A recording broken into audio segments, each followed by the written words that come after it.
Kalau kamu pernah nonton wayang, pasti nggak asing deh sama empat sekawan ini. Semar, Gareng, Petruk, dan Bagong. Yup, mereka adalah punakawan.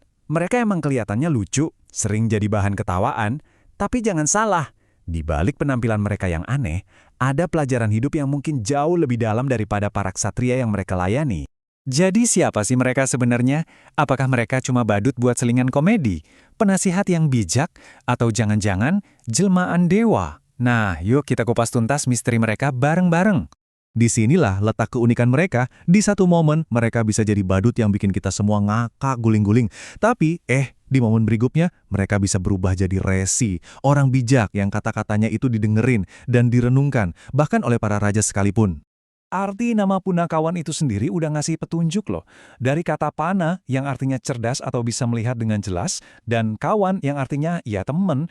Jadi mereka ini adalah teman cerdas dengan penglihatan yang tajam. Bukan sekedar pelayan, tapi pemandu. Oke, sekarang kita masuk ke bagian yang paling seru. Dari mana sih asal-usul mereka? Gini, kita semua tahu ya, banyak cerita wayang itu kan adaptasi dari epos besar India seperti Ramayana dan Mahabharata. Tapi punakawan, coba deh kamu cari di naskah aslinya. Nggak bakal ketemu.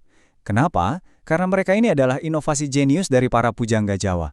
Betul, mereka 100% made in Indonesia. Perjalanan mereka ini panjang loh. Mulai dari masuknya budaya wayang di abad keempat, terus ada adaptasi sastra, lalu mulai muncul cikal bakal punakawan di zaman Kediri. Tapi, konsep punakawan yang kita kenal sekarang ini baru benar-benar matang pas Semar muncul di era Majapahit. Yuk kita kenalan satu-satu, mulai dari pemimpinnya, Semar. Jangan tertipu sama penampilannya yang aneh ya, karena setiap detail tubuhnya itu ibarat sebuah kanvas filosofi yang luar biasa dalam. Coba perhatiin baik-baik, setiap detail Semar itu punya arti. Mulutnya senyum, tapi matanya kayak orang nangis. Itu simbol kalau suka dan duka itu selalu ada barengan.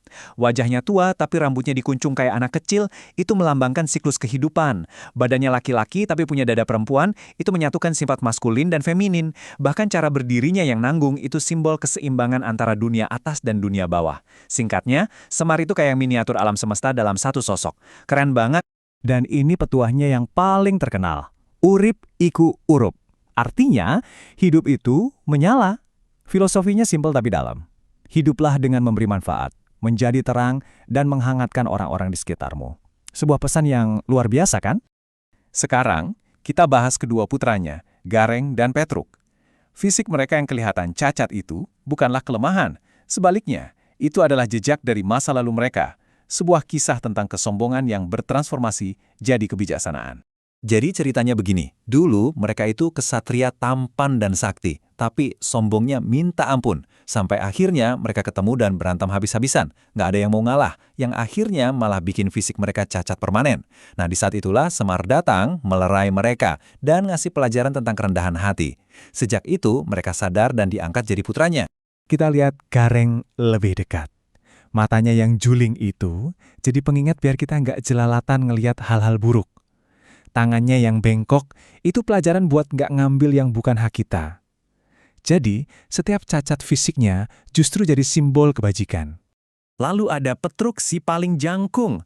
Posturnya yang tinggi dan panjang itu jadi simbol agar kita selalu berpikiran panjang, alias sabar dan nggak bertindak terburu-buru. Kalau kata orang Jawa, jangan gerasa-gerusu.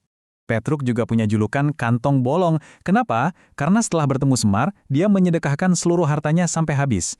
Kantongnya emang jadi bolong dari harta dunia, tapi hatinya justru jadi penuh sama kedermawanan. Dan yang terakhir, si bungsu, Bagong. Nah, kisah kelahirannya ini mungkin yang paling unik dan paling mistis dari semuanya. Semuanya berawal dari satu pertanyaan yang diajukan ke Semar. Siapakah teman paling sejati bagi manusia? Jawaban dari pertanyaan inilah yang melahirkan Bagong. Dan jawaban Semar, wah, jenius banget. Teman paling sejati adalah bayanganmu sendiri. Mendengar itu, para dewa pun menciptakan Bagong dari bayangan Semar untuk menemaninya. Karena lahir dari bayangan, fisik Bagong ya mirip-mirip Semar, tapi sifatnya ini yang jadi cermin uniknya. Dia itu lancang alias ceplos-ceplos, tapi selalu jujur apa adanya. Karakternya yang sering bertindak dulu baru mikir, ini jadi pengingat buat kita semua. Oke, jadi dari semua kisah mereka tadi, pelajaran utama apa yang bisa kita ambil? Ini dia rangkumannya. Dari Semar, kita belajar soal keseimbangan hidup. Dari Gareng, kita diingatkan soal kehati-hatian. Petruk ngajarin kita pentingnya kesabaran. Dan Bagong, soal kejujuran yang apa adanya. 4 pilar kebijaksanaan dari 4 abdi yang sederhana. Pada akhirnya, punakawan ini adalah warisan asli Indonesia yang luar biasa banget. Mereka ngajarin kita sebuah kebenaran universal.